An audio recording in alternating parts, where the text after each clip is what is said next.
Deuteronomy chapter 28.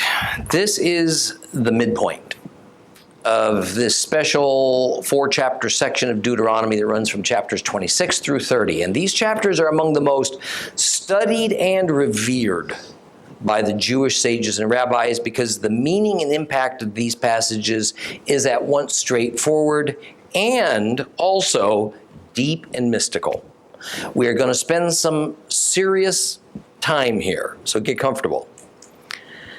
Now, we're also going to encounter those passages that the Israelites undoubtedly saw as the most serious threats against them, should they determine to disobey God and the terms of the covenant. That this second generation of the Exodus from Egypt has resoundingly agreed to with their oaths and their declarations and their ritual ceremonies. Now, these threats from God are generally labeled as curses. And of course, as is the nature of God's justice system, in addition to the curses for those in a disobedience and who turn away from God, there are blessings for those who stay near to Him and demonstrate their trust and love for Him by means of that obedience. Now, since curses are at the center of what we're going to study today, before we read Deuteronomy chapter 28, which is a long chapter, I want to take a few minutes to demonstrate that what Paul meant in the 3rd chapter of Galatians about Christ becoming a curse for us as His followers and disciples does not mean that somehow there's now a one-sided, single-dimensional relationship with the Lord by which all believers can ever expect from God is His help and His prosperity, and thus we're never subject to any kind of discipline from Him when we sin and rebel and turn our backs on Him. In other words, we have an important question that relates to what we're studying here in Deuteronomy, and it needs to be answered. What does Paul mean by the phrase, the curse of the law? And that since Christ has become a curse for us, that we're no longer subject to it.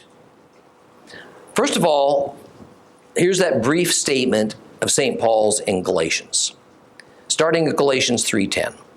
For everyone who depends on legalistic observance of Torah commandments lives under a curse, since it's written, "Cursed is everyone who does not keep on doing everything written in the scroll of the Torah."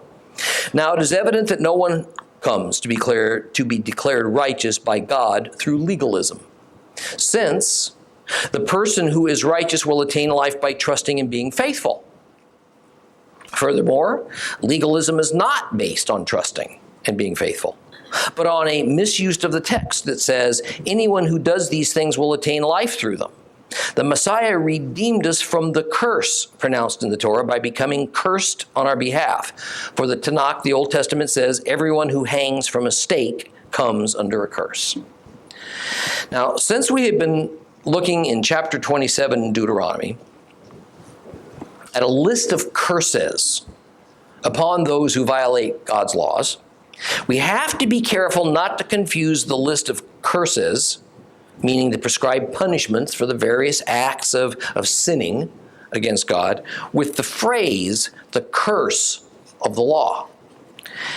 I want to say it again. We have a whole series of curses, plural, for doing evil over and against the curse, singular. And it is this misunderstanding between curses and the curse that has led so many Christians to walk around blissfully expecting that they have nothing to fear from God no matter what they do, and that is because nothing we would ever do could cause Him to discipline us for our actions. In other words, God would never punish a believer for sinning. Now, I'm not going to spend a great deal of time going over the various curses for breaking God's laws that we've studied because it's a long list and generally they're self-explanatory. But what is the curse of the law? What was Paul talking about in Galatians? I think the best way for us to see that distinction is to examine a few Bible verses that employs the term the curse in a variety of contexts. First, there's Isaiah 24. Starting at Isaiah 24:1, look, Adonai is stripping and destroying the land, turning it upside down and scattering its inhabitants. Priest and commoner, slave and master, maid and mistress, buyer and seller, lender and borrower, creditor and debtor. The land will be completely stripped, completely plundered, for Adonai has spoken this word. The land fades and withers, the world wilts and withers. The exalted of the land languish. The land lies defiled under its inhabitants because they have transgressed the teachings. They've changed the law, and they've broken the everlasting covenant. Therefore, a curse is devouring the land, and its inhabitants are punished for their guilt. It is why those living there waste away, and the people left are few. Why does the text here say a curse, singular, is devouring the land, instead that God is simply enacting the larger number of curses or punishments that come from breaking the several laws that Israel is accused of breaking? Is it that God is just invoking one particular curse out of a long list of curses? No, and I'm going to show you why. But first, let's move to Jeremiah 42. And Jeremiah 42:15 says, "Then in that case, listen to the word of the Lord, O remnant of Judah. Thus says the Lord of hosts, the God of Israel, if you really set your mind to enter Egypt and go in to reside there, then it will come about that the sword which you are afraid of will overtake you there in the land of Egypt, and the famine about which you are so anxious will follow closely after you there in Egypt, and you will die there. So all the men who set their mind to go to Egypt to reside there will die by the sword, by famine, and by pestilence, and they will have no survivors or refugees from the calamity that I am going to bring on them. For thus says the Lord of hosts, the God of Israel, as my anger and my wrath have been poured out on the inhabitants of Jerusalem, so my wrath will be poured out on you when you enter Egypt, and you will become a curse, an object of horror, an imprecation, a reproach. You will see this place no more." Now, I chose to use the NAS translation of Jeremiah because it's more literal than our Complete Jewish Bible. The Complete Jewish Bible tends to use what scholars call a dynamic translation rather than employing a literal word-for-word translation. A dynamic translation attempts to put in modern terms what the author concludes that those ancient Hebrew words meant. Therefore, if we look at our Complete Jewish Bible, we'll see that in place of translating the Hebrew word kelalah in Jeremiah 42:18 as curse, which is its common meaning, instead it says the object of condemnation, which is what a curse means. This indicates that for one who has come under a curse, as a result of the rebellions against God, he is one who is the object of God's condemnation. Let's add another verse that gives us a little bit different context for understanding what the term the curse means. And we find it in Proverbs 3:33. Adonai's curse is in the house of the wicked, but he blesses the home of the righteous. So once again, we see that God's curse is not quite the same thing as the various specific curses, the many different punishments one receives for breaking some of his laws and commandments. The term God's curse means, then, God's condemnation. Now, if a Hebrew steals something, then he is placed under one of the appropriate specified curses listed in the law. So if he's injured a brother, and thus he's broken faith with the Lord, the law says he must make restitution to the rightful owner, plus add a little more as a penalty, plus make a sacrifice of atonement to God at the temple altar. Note that this thief was not condemned. Because in the Bible, just like in our society, condemned technically means to be put under a death sentence, unless the term is used only poetically or kind of as a metaphor. When the Bible says a person is condemned, it always means that person is due the death penalty. And that death penalty can mean physical death, or it can mean spiritual death, or more often not, it's both.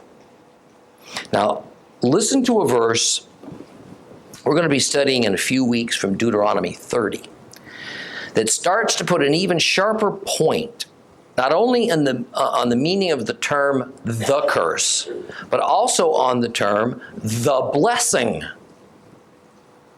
Not blessings, the blessing, just like there is the curse.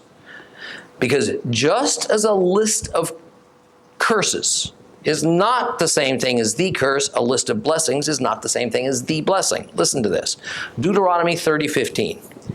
Look, I am presenting you today with, on the one hand, life and good, on the other, death and evil. In that I'm ordering you today to love Adonai your God, to follow his ways, to obey his commandments, regulations, and rulings. For if you do, you will live and increase your numbers. And Adonai your God will bless you in the land you are entering in order to take possession of it. But if your heart turns away, if you refuse to listen, if you are drawn away to prostrate yourselves before other gods and serve them, I am announcing to you today that you will certainly perish. You will not live long in the land you are crossing the Jordan to enter and possess. This passage essentially defines what God means by the term the blessing and by the term the curse of the law. The blessing of the law is life and good. The curse of the law is death and evil. Life and good versus death and evil. It is a common expression among the Jews to say the Torah is life, meaning that to follow Torah brings the life that God wishes to give to all who trust in him. Conversely, to not follow Torah brings the opposite of life, death, because that means the violator does not trust him. Now, when Yeshua died on the cross, he didn't take away God's punishments upon his followers. He simply took away the condemnation of eternal death. Christ certainly didn't abolish physical death for us, at least in this present world. That's pretty self-evident. And as we see in the Tanakh, the Old Testament, the vast majority of the sins that were committed against the Lord had some sort of a defined punishment associated with each one. These are the curses. But only a handful of those sins ever invoked the death penalty, the curse. So it is with modern day disciples of Jesus. Generally speaking, we can and we will, as believers, commit sins against the Lord. At times, we will experience God's hand of discipline in the form of certain divine punishments upon us. However, what we are spared from is eternal separation from God as a result of those sins, which is what all men deserve. Disciples of Yeshua are spared from the eternal death penalty, from spiritual condemnation, from permanent separation from God. We are spared from what the Bible defines as the curse. The choice being offered here in Deuteronomy to the 12 tribes of Israel by means of the Mosaic covenant, and the very similar choice that is offered by the renewed covenant in Yeshua our Messiah, is between the blessing or the curse. Or as the Bible has shown us, between the blessing of life and the curse of death. With that as a preparation, let's now read this long chapter of Deuteronomy 28. It is page 227 if you have a complete Jewish Bible.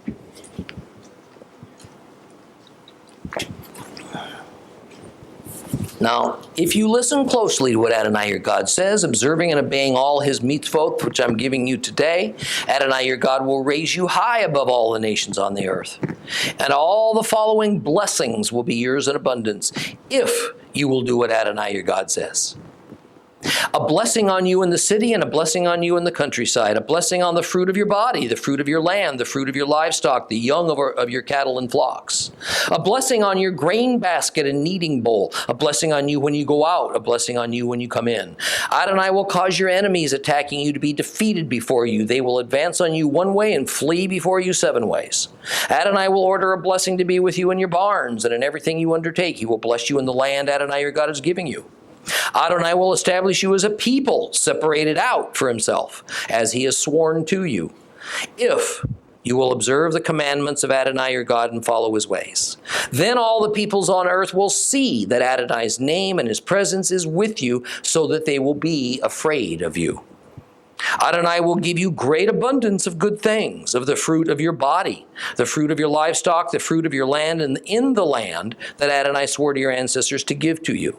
Adonai will open for you his good treasure, the sky, to give your land its rain at the right seasons, to bless everything you undertake.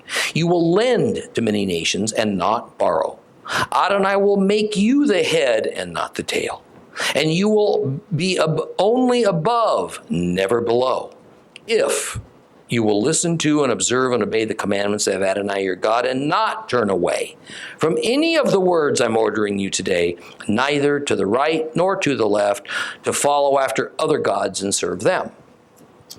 But if you refuse to pay attention to what Adonai your God says and do not observe and obey all of his commandments and regulations which I'm giving you today, then all the following curses will be yours in abundance. A curse on you in the city, a curse on you in the countryside. A curse on your grain basket and kneading bowl. A curse on the fruit of your body, the fruit of your land, and the young of your cattle and flocks. A curse on you when you come in and a curse on you when you go out. Adonai will send on you curses and disasters and frustration in everything you set out to do, until you're destroyed and quickly perish because of your evil actions in abandoning me. Adonai will bring on you a plague that will stay with you until he has exterminated you from the land you are entering in order to take possession of it. Adonai will strike you down with wasting diseases and fever and inflammation and fiery heat and drought and blasting winds and mildew, and they will pursue you until you perish. The sky over your head will be brass, the earth under you iron. Adonai will turn the rain your land needs into powder and dust that'll fall on you from the sky until you're destroyed. Adonai your God will cause you to be defeated before your enemies. You will advance on them one way and you will flee before them in 7. You will become an object of horror to every kingdom on earth. Your carcasses will become food for all the birds in the air and the wild animals, and there will be no one to scare them away. Adonai will strike you down with the boils that broke out on the Egyptians, tumors, skin lesions, and itching, all of them incurable. Adonai will strike you with insanity, blindness, utter confusion. You will grope about at noon like a blind person groping in the dark, unable to find your way. You will continually be oppressed and robbed. There will be no one to save you. You'll get engaged to a woman, but another man will marry her. You'll build a house, but not live in it. You'll plant a vineyard, but not use its fruit. Your ox will be slaughtered before your eyes, but you won't eat any of its meat. Your donkey will be taken from you by force. As you watch, you won't get it back. Your sheep will be given to your enemies, and there will be nobody to help you. Your sons and daughters will be handed over to another people. You will watch for them longingly all day, but not see them. There will be nothing you can do about it. A nation unknown to you will eat the fruit of your land and labor. Yes, you will be continually oppressed and crushed till you go crazy from what your eyes have seen. Adonai will strike you down in the knees and legs with painful and incurable boils. They'll spread from the sole of your foot to the crown of your head. Adonai will bring you and your king, whom you have put over yourselves, to a nation you've not known, neither you nor your ancestors, and there you'll serve other gods made of wood and stone.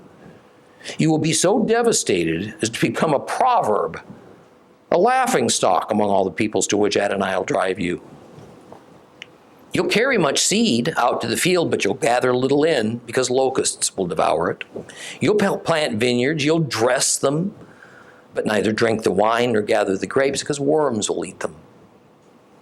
You'll have olive trees throughout your territory, but not anoint yourself with the oil because the olives will fall off unripe. You will father sons and daughters, but they won't belong to you because they'll go into captivity. The bugs will inherit all your trees and the produce of your land. The foreigner living with you will rise higher and higher while you sink lower and lower. He will lend to you. You won't lend to him. He will be the head. You will be the tail. All these curses will come on you, pursuing you, overtaking you, until you are destroyed because you didn't pay attention to what Adonai your God said, observing his commandments and regulations that he gave to you. These curses will be on you and your descendants as a sign and a wonder forever, because you didn't serve Adonai your God with joy and gladness in your heart when you had such an abundance of everything. Adonai will send your enemy against you. You'll serve him when you're hungry and thirsty and poorly clothed and lacking everything. He will put a yoke of iron on your neck until he destroys you. Yes, Adonai will bring against you a nation from far away that will swoop down on you from the end of the earth like a vulture, a nation whose language you don't understand, a nation grim in appearance, whose people neither respect the old or pity the young. They will devour the offspring of your livestock and the produce of your soil until you've been destroyed. They will leave you without grain and wine and olive oil or your young cattle and sheep until they've caused you to perish. They will besiege all your towns until your high fortified walls in which you've trusted collapse everywhere in your land. And Adonai your God, which Adonai your God gave to you. Then because of the severity of the siege and distress that your enemies are inflicting on you, you will eat the offspring of your own body. You will eat the flesh of your own sons and daughters, whom Adonai your God has given you. Even the most gentle and sensitive man among you will be without pity for his brother, his beloved wife, his surviving children, to the degree that he will refuse to share with any of them the flesh of his children whom he's eating. Because if he did, he'd have nothing left for himself. And the severity of the siege and distress your enemies are inflicting on you in all your towns. The most delicate and sensitive woman among you, so sensitive and delicate, she wouldn't think of touching the sole of her foot to the ground, will so begrudge her own beloved husband, son, and daughter that she will secretly eat the afterbirth that comes out of her and even her own children as she bears them. So desperately hungry will she be in the severity of the siege and distress your enemies are inflicting on you and your towns. If you will not observe and obey all the words of this Torah that are written in this book, so that you will fear this glorious and awesome name, Adonai your God, then Adonai will strike down you and your descendants with extraordinary plagues, severe sicknesses that go on and on. He'll bring back upon you all the diseases the Egyptians had, which they were in dread of. They will cling to you. Not only that, but Adonai will bring upon you all the sicknesses and plagues that are not written in this book of the Torah, till you're destroyed. You will be left few in number, whereas you were once as numerous as the stars in the sky, because you did not pay attention to the voice of Adonai your God. Thus it will come about that just as once Adonai took joy in seeking to do you good and to increase your numbers, so now Adonai will take joy in causing you to perish and to be destroyed, and you will be plucked off the land you are entering in order to take possession of it. Adonai will scatter you among all peoples from one end of the earth to the other, and there you will serve other gods made of wood and stone, which neither you nor your ancestors have known. Among these nations you'll not find repose. There'll be no rest for the sole of your foot. Rather, Adonai will give you there anguish of heart, dimness of eyes, apathy of spirit. Your life will hang in doubt before you. You will be afraid night and day and have no assurance that you'll stay alive. In the morning you will say, oh, how I wish it were evening. In the evening you'll say, oh, how I wish it were morning. Because of the fear overwhelming your heart and the sights your eyes will see. Finally, Adonai will bring you back in ships to Egypt, the place of which I said to you, you will never, ever see it again. There you will try to sell yourselves as slaves to your enemies, but no one will buy you. These are the words of the covenant, which Adonai ordered Moses to make with the people of Israel in the land of Moab, in addition to the covenant which he made with them in Horeb. If that doesn't get your attention.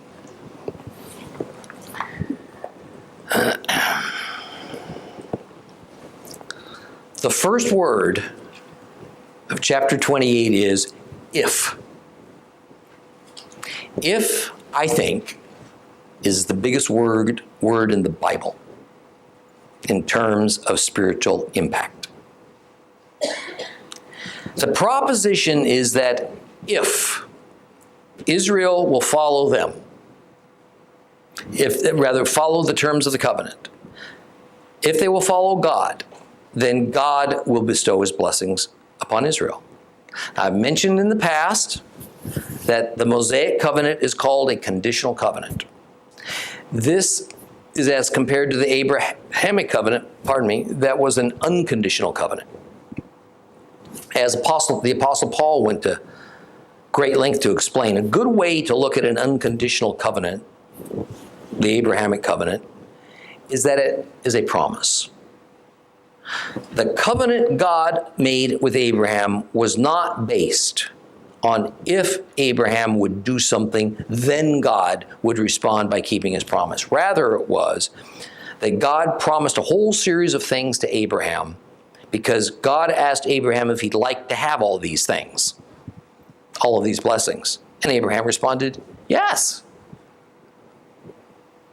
And the most typical way that the Abrahamic covenant is thought of is as a unilateral covenant, a one-way bargain from God to man, with God doing everything, nothing required from man in return other than to accept it.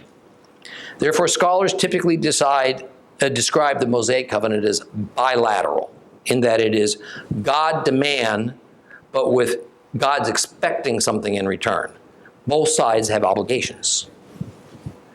Now, I want to slice that onion a little bit thinner, because while I generally agree with those descriptions, we can get the wrong idea about the true nature of the covenant made on Mount Sinai with Moses as the mediator, and just what conditional means. The Abrahamic covenant is, and I think we'd all agree, based on God's grace. God simply gave it to Abraham as a free gift, just as he gave mankind salvation as a free gift. Our duty is but one thing: to accept it. Just accept it. However, the same is also true of the Mosaic covenant. I want to explain that. A pretty good analogy to a covenant is a contract. It's not precise, but it's close enough for discussion. We all understand contracts. We have them when we buy a house, when we buy a car. Sometimes we have contracts with our employers, especially in the entertainment or sports fields. And the idea is that the contract is essentially a series of mutual obligations. If one side fails to live up to one or more of the contractual obligations, then the usual result is the courts get involved. Rarely is a contract merely voided as the penalty for one side or the other violating a contractual term. The point is this: the Mosaic covenant was a gift to Israel. It was an act of divine grace. Once the covenant was accepted by Israel, the violation of the covenant did not mean, well, covenant's voided. No, that's not what it meant. It only meant that certain penalties kicked in, just like penalties that are included in most contracts. Essentially, in exchange for the blessings that the Lord offered, Israel declared they were willing to accept certain consequences, called curses, if they failed to live up to their part of the deal. However, just as with almost all contracts, the Mosaic covenant was not voided and thrown in the trash can because some of the terms were broken. Rather, some penalties that were written into the contract became activated. Naturally, the penalties were strictly on Israel's side because God never changes or goes back on his word. Several years ago, I had a home built for my family. And as part of the contract, I negotiated a firm completion date. If the contractor completed the house earlier than the agreed to date, they received a certain dollar amount as a bonus. For every day they completed it before the due date, they received a blessing. However, if they failed to finish by the due date, they were dunned a like amount for every day past the due date. A curse. But even if they failed to make the due date, the contract wasn't canceled. It's just that a built-in curse was enacted if they didn't do what they agreed to do. There were other penalties built in as well for other kinds of situations, but not one of them voided the contract. The thing is that the Mosaic covenant did not operate such that if Israel brought God's curses down upon itself, all of which were terms that were written into the covenant, there was no small print, there was no surprises. It wasn't that the covenant would be voided. It's only that whereby blessings would have been bestowed on Israel if they had been obedient to all the terms, instead there would be those consequential curses for violating the various terms. The covenant remained intact. The covenant was not voided because Israel didn't have to do anything to keep it intact. Rather, once the divine gift of the Mosaic covenant was ratified by Israel, the whole congregation agreed to it, just as Abraham ratified the contract with God by simply agreeing to it, then all that was left for all of its terms to play out over time. The difference between the two covenants of Abraham and Moses was Abraham's contained no penalties, no curses, because Abraham had no obligations. But the Mosaic covenant did have penalties, curses, because Israel did have obligations. The Mosaic covenant is alive and well. And in fact, the new covenant in Christ is but the Mosaic covenant renewed and written on our minds, meaning our hearts, with Yeshua as the source of both purification and atonement for those who accept its terms, and also with Jesus as the renewed covenant's mediator. Just as an Israelite was not permanently removed from God's grace for misbehavior, except if it was the kind that essentially proved his lack of trust and submission to God, so it is that no believer is permanently removed, in general, from God's grace for misbehavior. But think about this.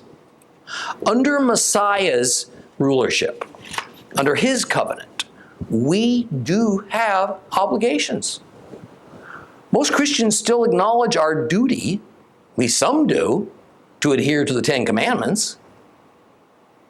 Some think there are no more than the Ten Commandments over our heads. I don't agree. But even if I did agree, the fact is we have 10 concrete obligations for every believer, each obviously capable of being violated.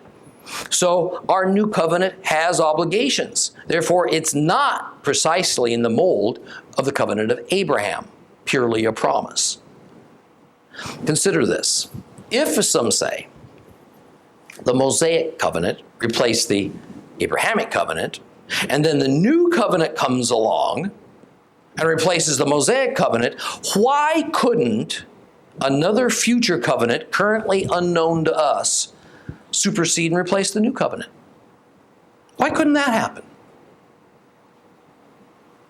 Certainly the Hebrew people knew of no plan of God to make the Abrahamic covenant obsolete, nor did they know of a plan to make the Mosaic covenant obsolete. Now, they did know that the currently operating covenant was to be renewed, transformed, and put into their hearts, written into their hearts by God himself, but that's about it.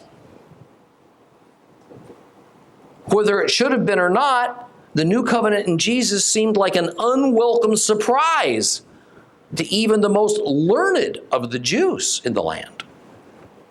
So if we accept the false notion that God made a number of covenants in the past and from time to time suddenly sprung a newer one on his people that voided the previous ones, why should we be so confident that God wouldn't suddenly spring on us an even newer covenant in the future that makes the new covenant in Christ obsolete?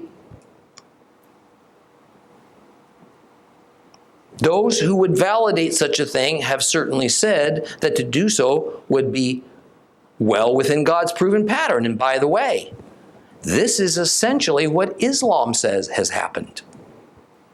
You realize that? Oh, they say we venerate Yeshua, but Muhammad was a newer and better bearer of a message from God than Jesus.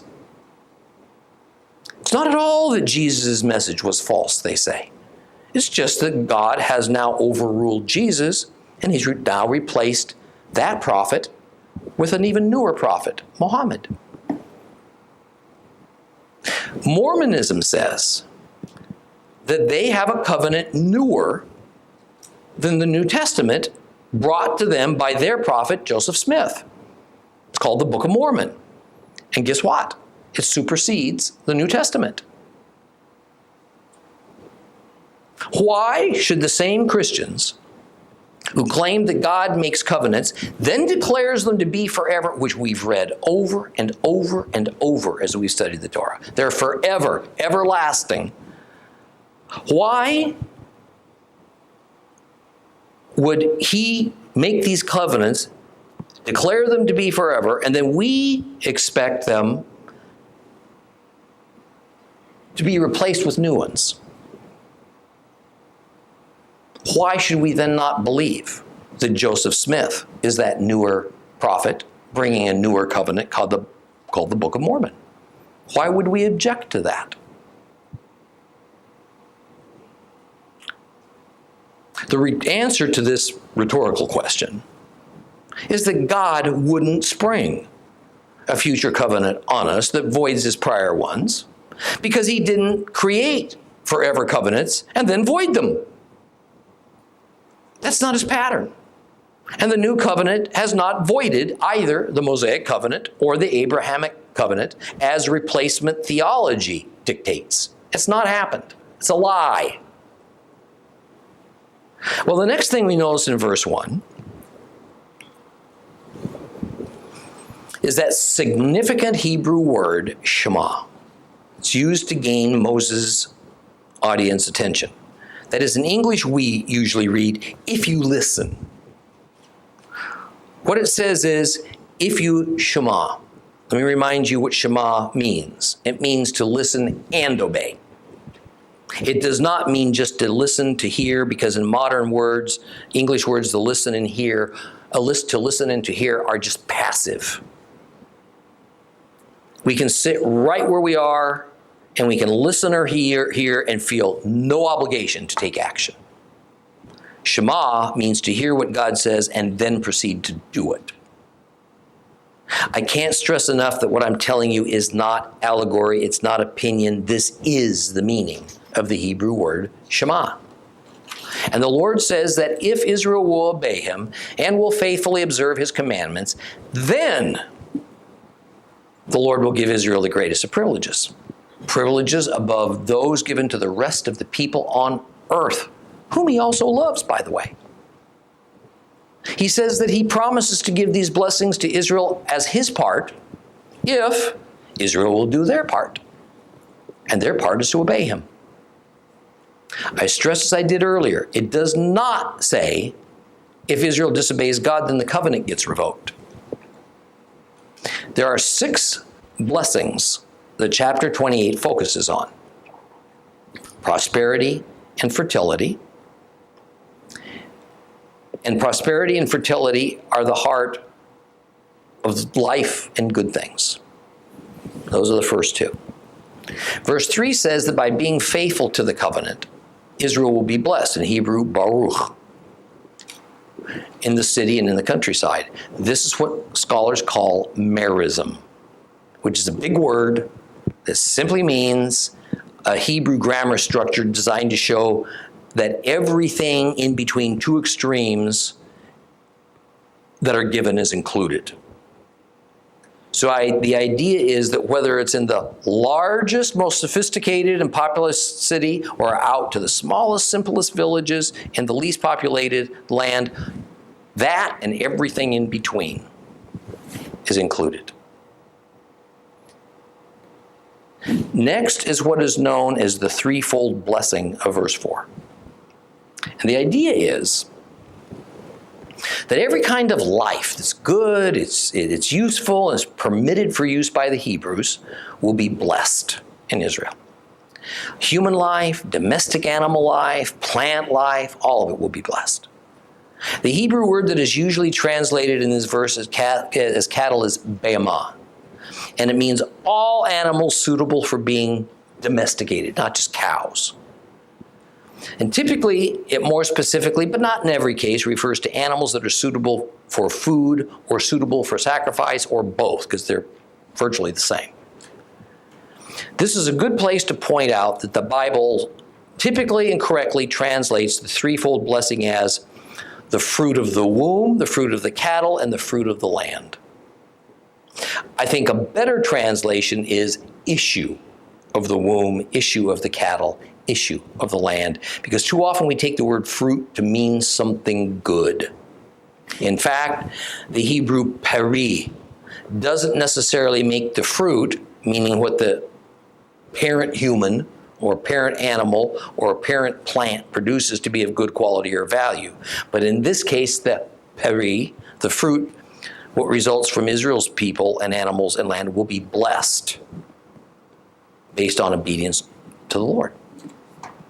Continuing in that vein, verse 5 says that as a result of the blessed fruit of the land, the vessels used for gathering the produce will also be blessed, made full.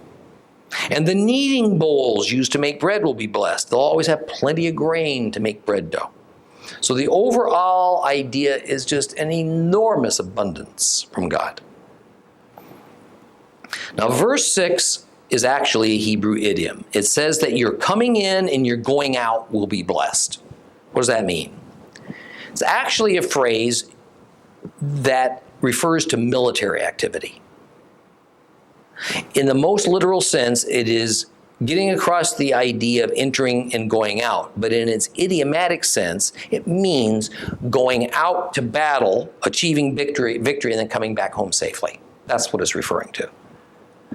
So, of course, it connects directly to verse 7 about how God will go before the army of Israel and win the battle against Israel's enemies before it even begins.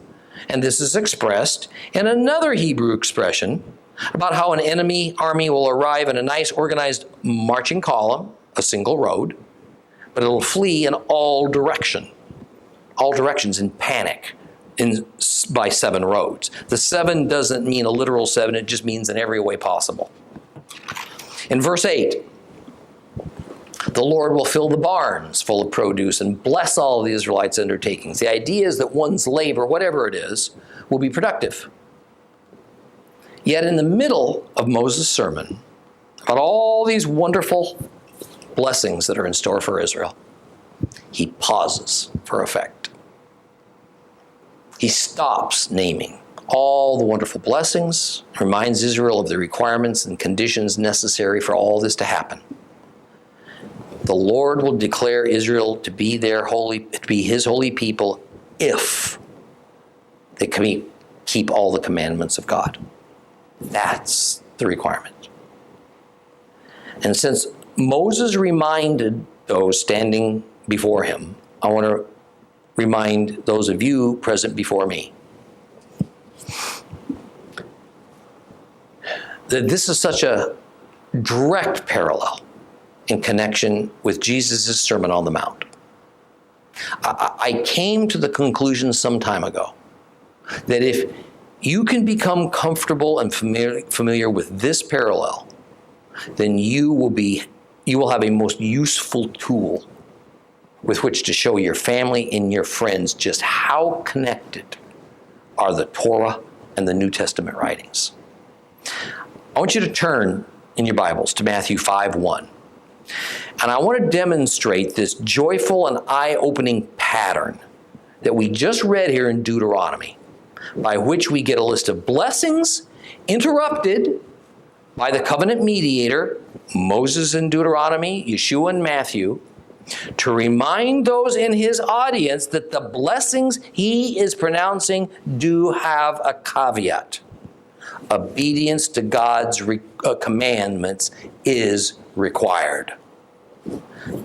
Matthew 5:1. If you have a complete Jewish Bible, it is page 1227. We're going to read the first 20 verses. Seeing the crowds, Yeshua walked up the hill, and after he sat down, his disciples came to him, and he began to speak, and this is what he taught them. How blessed are the poor in spirit, for the kingdom of heaven is theirs. How blessed are those who mourn, for they will be comforted. How blessed are the meek, they will inherit the land. How blessed are those who hunger and thirst for righteousness, they will be filled. How blessed are those who show mercy, for they will be shown mercy. How blessed are the pure in heart, they will see God. How blessed are those who make peace, they will be called sons of God. How blessed are those who are persecuted because they pursue righteousness, for the kingdom of heaven is theirs. How blessed you are when people insult you and persecute you and tell all kinds of vicious lies about you because you follow me. Rejoice, be glad, because your reward in heaven is great. They persecuted the prophets before you in the same way. You are salt for the land. But if salt becomes tasteless, how can it be made salty again? It's no longer good for anything except being thrown out for people to trample on. You're a light for the world. A town built on a hill cannot be hidden. Likewise, when people light a lamp, they don't cover it over with a bowl, but they put it on a lampstand so that it shines for everyone in the house. In the same way, let your light shine before people so that they may see the good things you do and praise your Father in heaven. Now, don't think that I've come to abolish the Torah or the prophets. I've not come to abolish, but to complete. Yes, indeed, I tell you that until heaven and earth passes away, not so much as a yud or a stroke is going to pass from the Torah. Not until everything that must happen has happened. So whoever disobeys the least of these commandments and teaches others to do so will be called the least in the kingdom of heaven. But whoever obeys them and so teaches will be called great in the kingdom of heaven. For I tell you that unless your righteousness is far greater than that of the Torah teachers and the Pharisees, you will certainly not enter the kingdom of heaven.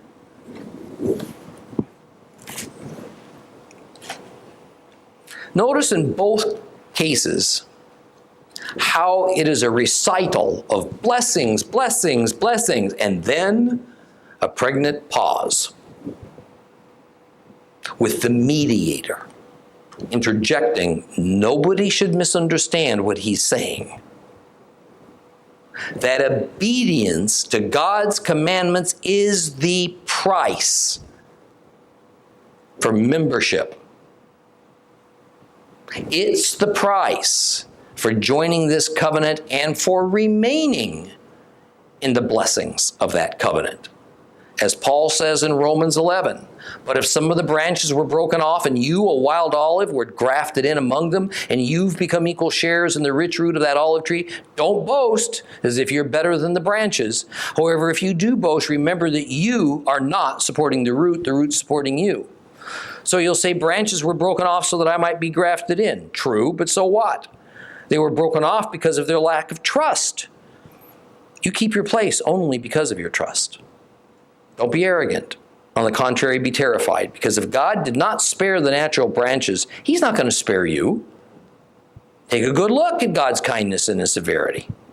On the one hand, severity towards those who fell off. On the other hand, God's kindness towards you, provided you maintain yourself in that kindness. Otherwise, you too will be cut off.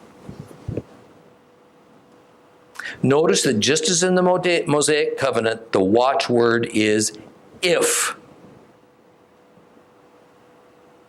If you maintain yourself in that kindness. Otherwise, you too will be cut off. Now, I hope that you take the time when you get home to write it down. Write this down.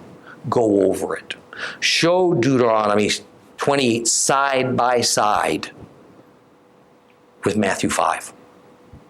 To somebody you know who still thinks the Old Testament is dead and gone, or that obedience to God's commandments is also a thing of the past. Supposedly it has no place in the life of a believer. That to obey God's written commandments, that's legalism, and we're to avoid it like the plague. God says, don't avoid it.